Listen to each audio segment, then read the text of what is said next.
Labels are the mind's shortcut to comprehension, because they act as identifiers that allow us to quickly categorize, relate, and even make sense of the world.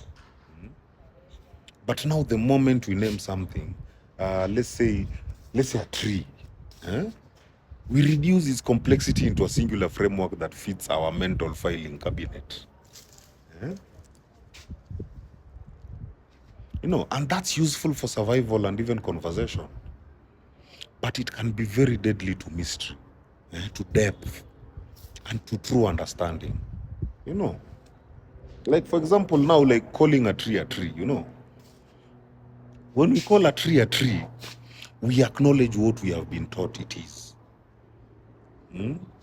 But in doing so, we also unconsciously stop engaging with it on a deeper level. We no longer see the millions of microorganisms that it supports.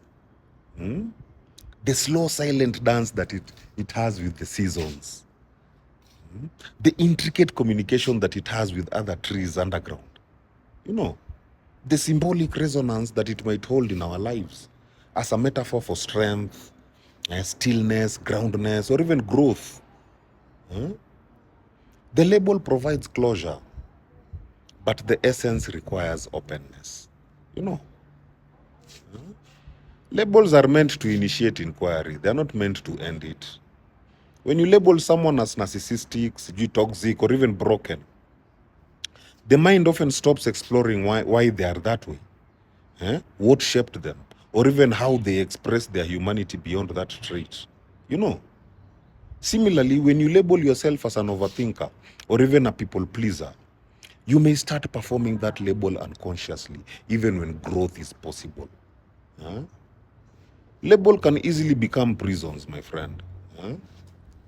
They offer cognitive ease, but emotional rigidity.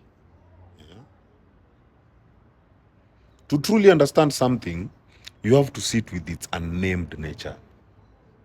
Not just what it is called, but what it means, what it feels like, what it represents, and what it does in the world.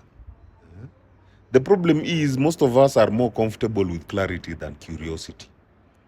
We want to define things so that we can stop feeling uncertain about them. But understanding is certainty. Understanding is not certainty. Understanding is presence with complexity. There is a difference between naming something and knowing it.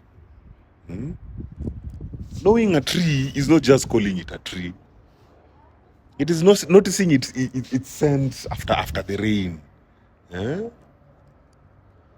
It is seeing the way the light falls through its branches. Right now, there's no sun, but there's a way it has those sun rays.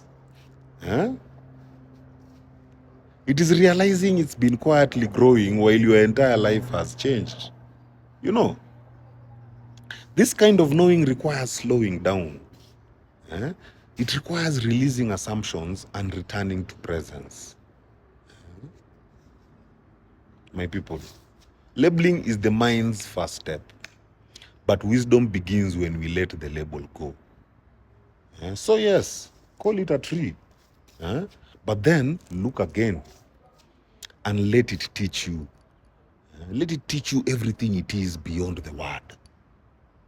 May people heal. Heal.